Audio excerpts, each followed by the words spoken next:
Hey guys, welcome back to the tutorial, and in this video I'm going to show you how to change your name on your Google account. So all you have to do is click your profile in the upper right hand side and click on manage your account, and from here you want to click on your personal info on the left hand side.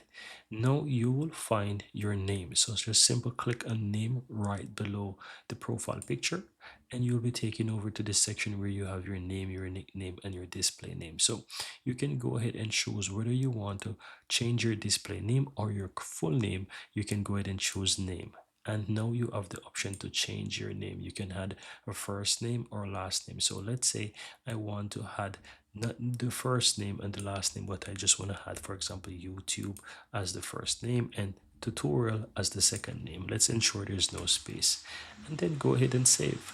And that's it. That's how you go ahead and change your name on your YouTube account. That's how you go ahead and change your name on your Google account.